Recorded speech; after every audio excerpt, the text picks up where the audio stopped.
दोस्तों, स्वागत है आपका यूके इंस्पायर्ड चैनल कहानियों की दुनिया में।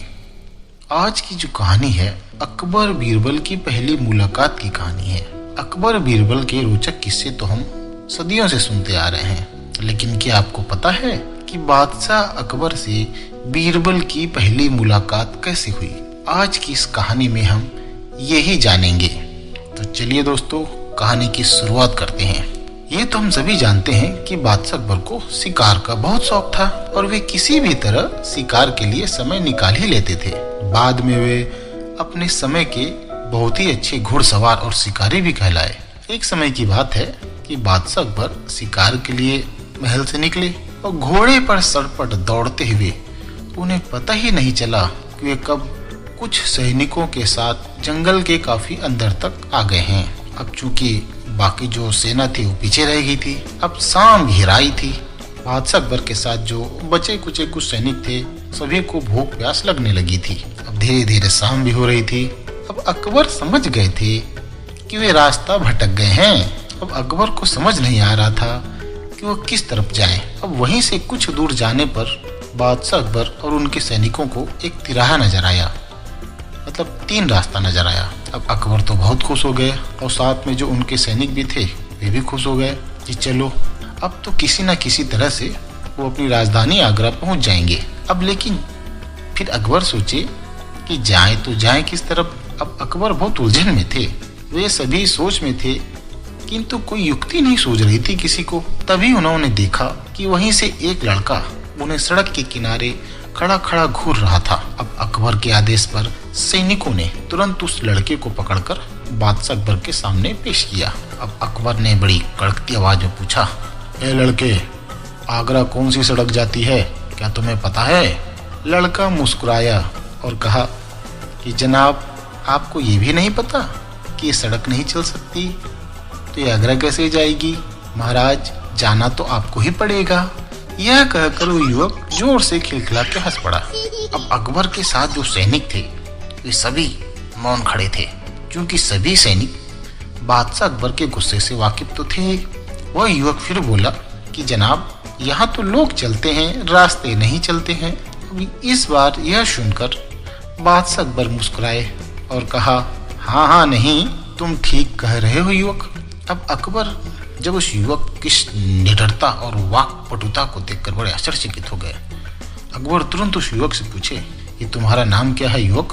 तो युवक ने अपना नाम बताया कि हुजूर, मेरा नाम महेशदास है। उस युवक ने तुरंत उत्तर दिया और पूछा, तो महाशय, अब आप बताइए आप कौन हैं? अब अकबर ने अपनी अंगूठी निकालकर उस युवक महेशदास को देते हुए कहा कि तुम महाराजा अकबर, हिंदुस्तान के सम्राट से बात कर रहे हो और मुझे निडर लोग बहुत पसंद हैं। तुम मेरे दरबार में जब कभी आना तो मुझे अंगूठी दिखा देना। ये अंगूठी देखकर मैं तुम्हें तुरंत पहचान लूंगा। अच्छा, अब तो तुम बताओगे मैं किस रास्ते पर चलूं ताकि मैं आगरा पहुंच जाऊं?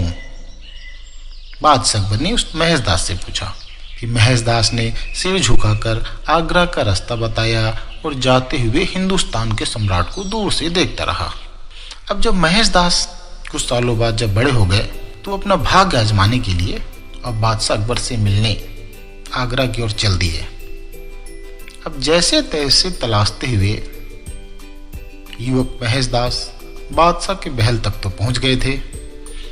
अब महल का द्वार देखकर, चूंकि महल का द्वार बहुत बड़ा और कीमती पत्थरों से सजा हुआ था, अब ऐसा दरवाजा तो महेशदास ने कभी सपनों में भी नहीं सोचा था।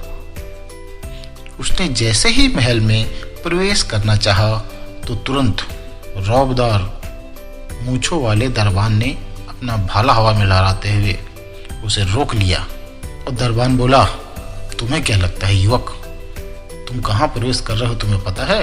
पहरेदार ने बड़ी कड़कती आवाज में पूछा। महेशदास ने नम्रता से जवाब दिया कि महाशय, मैं बादशाह अकबर से मिलने आया हूँ।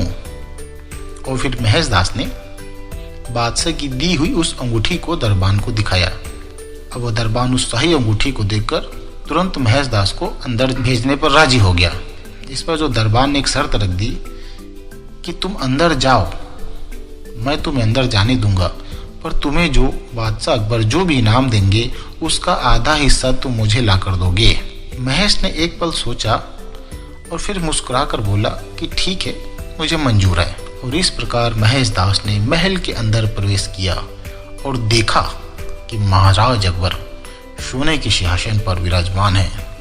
महेश दास ने बादशाह अकबर को झुककर सलाम किया और कहा कि आपकी कीर्ति सारे संसार में फैले हुजूर। बादशाह अकबर ने उस युवक से पूछा कि कौन हो युवक और तुम यहाँ किस लिए आए हो। अब अकबर के पूछने पर महेश दास ने जवाब दिया कि महाराज, मैं वही युवक हूँ, कुछ सालों पहले आपको रास्ता दिखाया था, आपने मुझे ये शाही अंगूठी दी थी। अकबर के पूछने पर महेश दास ने जवाब दिया कि महाराज, मैं यहाँ आपकी सेवा में आया हूँ। महेश दास ने राजा की दी हुई वो अंगूठी सामने रख दी। तब बादशाह अकबर उत्साही अंगूठी को देखकर उन्हें तुरंत याद आ गया। ओहो, याद आया, तुम महेश दास ही युवक हो ना जिन्होंने मुझे रास्ता दिखाया था। महेश दास ने जवाब दिया, जी महाराज, मैं वही महेश दास हूँ। अब बादशाह ने कहा कि बोलो महेश, तुम्हें क्या चाहिए, तुम जो इनाम मांगो हम तुम्हें अवश्य देंगे। अब महेश दास ने बड़ी नम्रता पूर्वक बोला कि महाराज, मैं चाहता हूँ कि आप मुझे इनाम में 100 घोड़े मरवाइए। अब बादशाह अकबर बड़े आश्चर्यचकित हो गए सुनकर। उन्होंने पूछा, ये क्या कह रहे हो महेश, मैं तुम्हें ऐसा कैसे आदेश दे सकता हूँ जबकि तुमने कोई अपराध भी नहीं किया है। अब महेश दास ने बड़ी नम्रता से उत्तर दिया कि नहीं महाराज, मुझे तो 100 घोड़े ही आपको मारने ही पड़ेंगे। मैंने किसी से वादा किया है कि इनाम के आधे हिस्से देने का। अकबर बोले, अरे कैसा वादा महेश, हमें पूरा विस्तार से बताओ। तो महेश दास ने पूरी बात विस्तार से बादशाह अकबर को समझाई कि महाराज, जब मैं महल में प्रवेश कर रहा था तो दरबान ने मुझे इस शर्त पर अंदर आने दिया कि मुझे जो भी उपहार महल से प्राप्त होगा उसका आधा हिस्सा मैं दरबान को दूंगा। अब उस दरबान को भी बुलाकर उसका हिस्सा मिलना चाहिए। अब यह सुनकर सभी दरबारी खिलखिलाकर हंसने लगे। बादशाह अकबर ने उस दरबान को बुलाया और उसको 50 घोड़े जोर जोर से लगवाए और 50 घोड़े अकबर ने अपनी तरफ से भी लगवाए।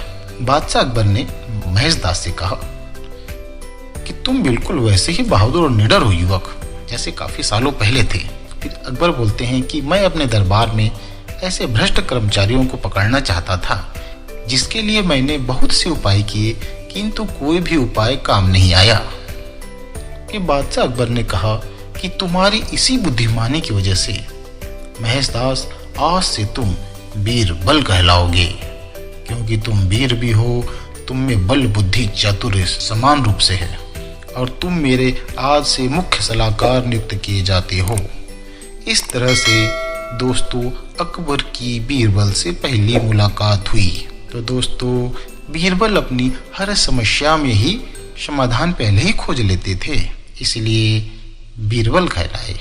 तो दोस्तों एक कहानी कैसी लगी आप कमेंट्स में जरूर बताइएगा। ऐसी कहानियों को हम इस चैनल पर लगातार लाते रहेंगे। चैनल को लाइक एवं सब्सक्राइब अवश्य करिएगा। धन्यवाद।